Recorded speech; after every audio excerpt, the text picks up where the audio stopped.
Working with kids really changed the way I view victim mentality, and I think it's because I see how it is formed more often. Victim mentality is something that is often associated with shame, and it's honestly something that people use to describe annoying people. I know early on in my career as a psych nurse, I often had a hard time with people that had victim mentality. It wasn't until I started working in pediatric psych that I was able to actually unpack that thought and research about it and truly find not only that I don't find it annoying anymore, I actually have more empathy and compassion for it. The first thing is that I want us to separate victim mentality from being a victim, all right? There is very real trauma, very real abuse, very real neglect, very real things that happen to people every single day. This is something that is very different from victim mentality, right? Let's not bunch all of that together. So with victim mentality, right, it's a pattern of thinking where someone feels like life is happening to them, where they believe they have little to no control, and where they stay stuck in the story of what happened, right? So two things can be true at once, and I really want to drive this home before we continue. Something bad and unfair may have happened to you,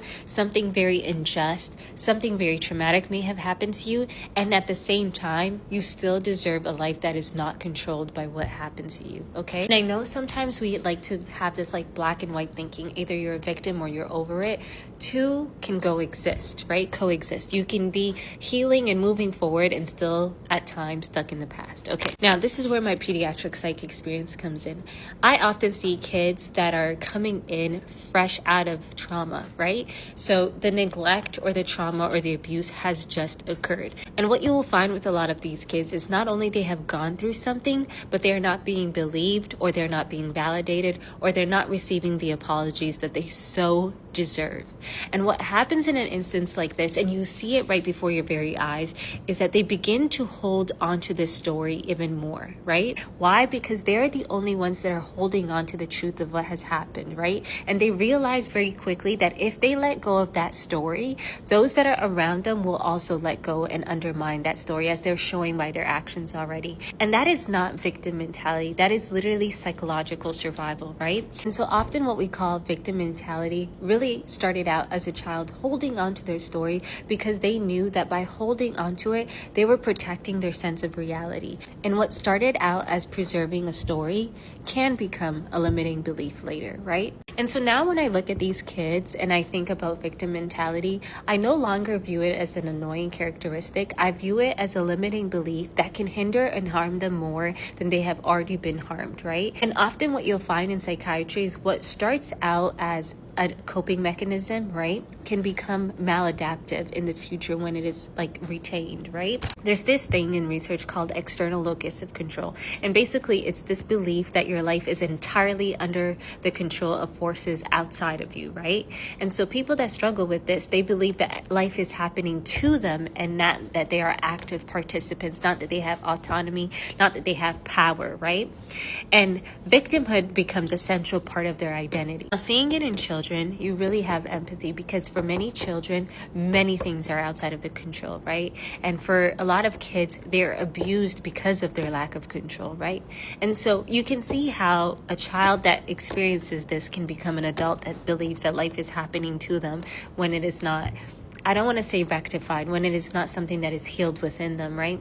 And that has created so much compassion for me. And it honestly has made me self-reflect even more, because I know for myself, and I don't really like talking personal on the internet, but I do believe that there are certain things that we need to be vulnerable about, right? And this is something that I've really come to terms with. But when I was younger, I had a couple run-ins with a person in my life that I just found to be really unfair and unjust and abusive, right?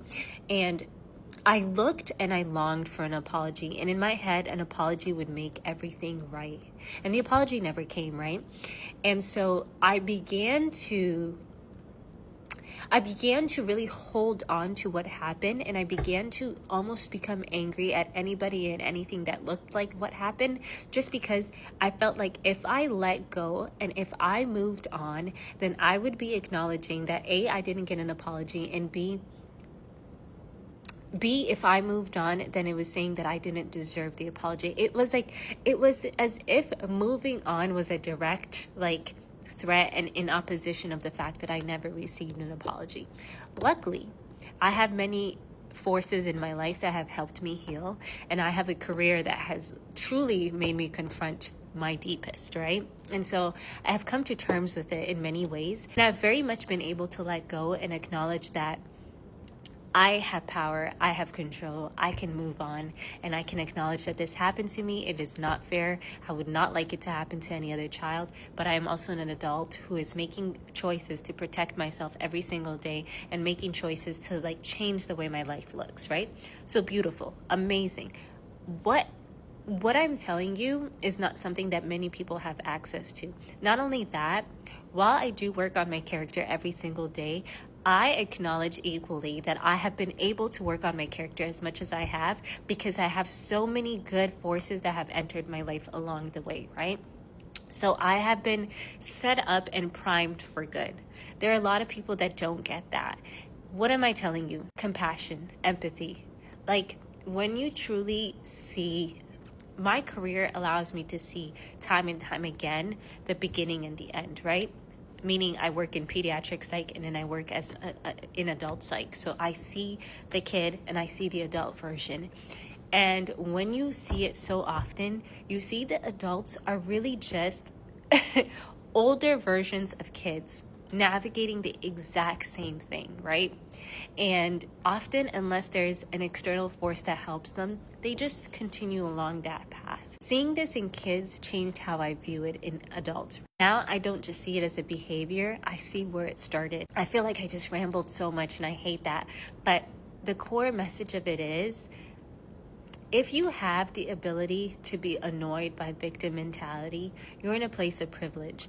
And if you are in that place of privilege where you can just look at victim mentality and simply be annoyed by it, take the time to create empathy around it. You know, there's a TED Talk that I watched that's so beautiful. I will link it, but there's so many resources out there that can help you understand why these people are annoying you. And because you are coming from a stance of annoyance, you do have the space to like navigate that. If you are in a place where you are often accused of having victim mentality, that is something that you can work on. There's so many tools out there, and I encourage you, because I've been there too, trust me. I encourage you to work on it. There is so much freedom, there is so much autonomy, there is so much healing that is available to you. You can honor what happened to you and still build a life that is not controlled by it. You are so much more than what has happened to you.